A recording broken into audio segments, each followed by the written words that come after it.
And why do they want us to be atomized? Well, rather briefly, because this is a huge subject to cover in one podcast, our enemies want to destroy us. I agree with you there. We do want to destroy you, and the reason why we want to destroy you is because your regimes led to mass murder. That's why we want to destroy you.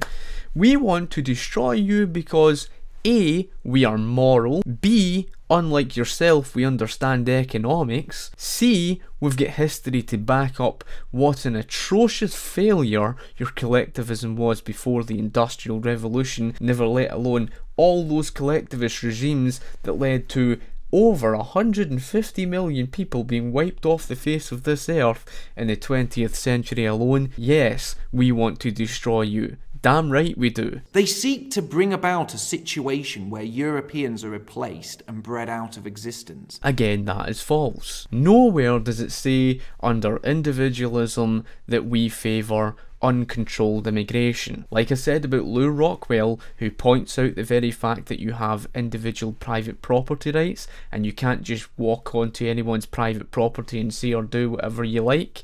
Therefore, he supports what you call decentralised immigration control. I support controlled immigration, and yet I am a strong individualist who supports strong individual liberty. You're overly simplifying everything.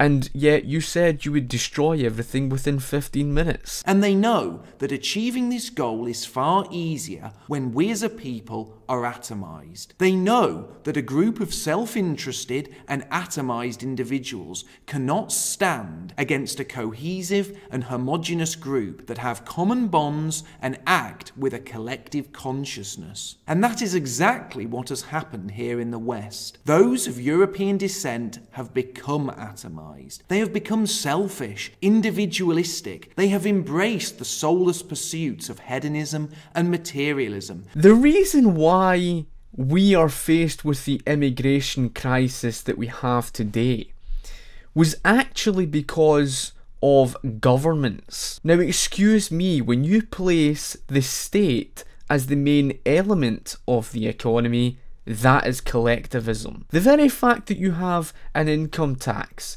where the government forces its will and forces everybody to pay collectively into one system, into one pot, and the government dictates, and after all it was Angela Merkel who was responsible for the massive big mess that you see in Germany. The free flow of immigration flooded Germany and many other countries with the mass foreign immigration, all thanks to what government said, and many of the people disagreed with it.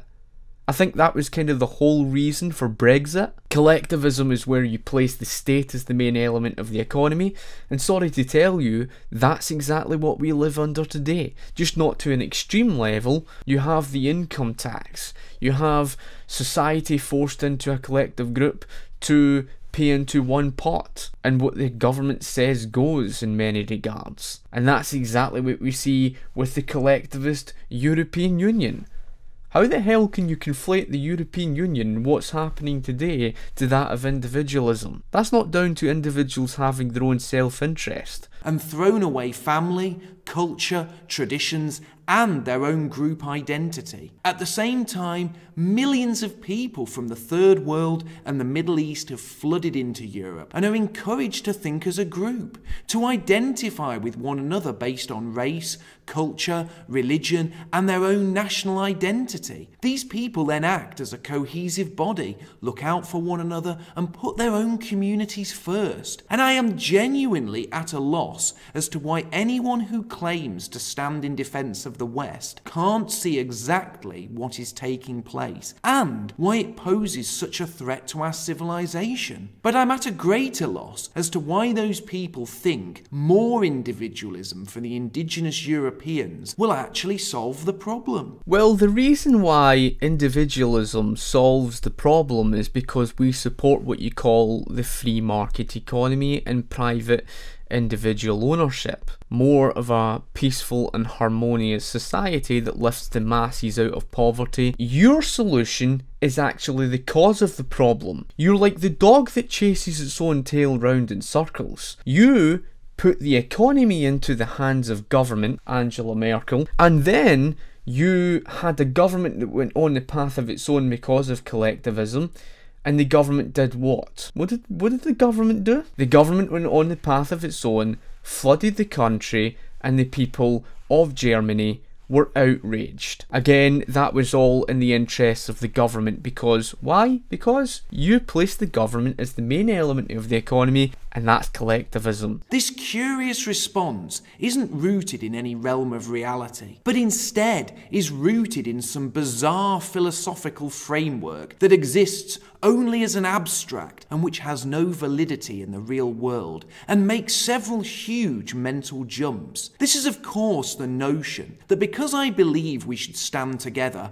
I am a collectivist, and a collectivist is a socialist, and a socialist is on the left, which means I am not really on the right, but in fact I'm on the left, which means I am the bad guy who is actually working against Western civilization, because on the scale of left and right, left is bad and right is good. So for me, it really all depends on how you define left versus right. I'm not someone in favour of the French revolutionary view of left and right. I'm more in favour of what the left and right is in the United States of America, simply because left is opposite of the right, and therefore it makes more sense to me that the opposite of statism is anarchism, and therefore the far right, in my view, is of course anarchy. Most importantly is the very issue that you try to deny being a socialist. You try to deny being a socialist whilst you are a collectivist.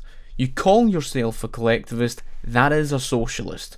That's what it means by being a socialist. When you talk about socialising healthcare, or socialising, maybe it's education, when you socialise something, referring to socialism, when you socialise, such as socialising healthcare as universal healthcare. To socialise means to collectivise. It's the same meaning. The synonym of collectivism is socialism. It's synonymous for a reason. Even by definition, the word socialism is synonymous to the word collectivism. Being a collectivist, you are a socialist, and that is not a good thing. It's not a good thing, the very fact that you somehow think that your rights are somehow greater than my individual rights. It's not a good thing that you want to use force against individuals. And the thing is that the only way you can do that is through placing the state is the main element of the economy. Where your regime ends up is more or less down the road of dictatorship. I fail to see why being a collectivist is a negative. Why is coming together with people who are like yourself a bad thing? The problem with you being a collectivist is because you want to subordinate the rights of individuals and you want to force them into a collective group. The only way that you can do that is through having a government, because there's no other way.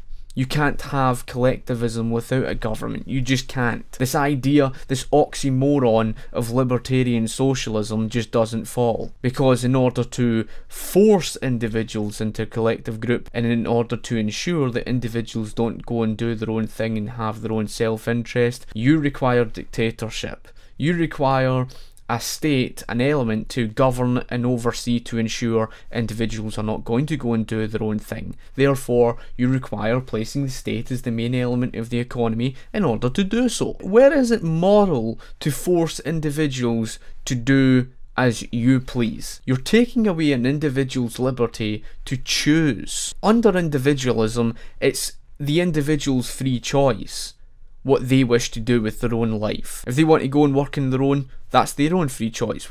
What's it to do with you? You think that your rights are somehow greater than that individual's rights. And every single time your collectivism has been formed, it's led down the road of self-serving governments, and that's why you should read the book The Road to Serfdom. You were the one who was saying it's all philosophical and how it's all theoretical. Quite interesting, considering the fact that to a varying degree the Industrial Revolution contradicts you.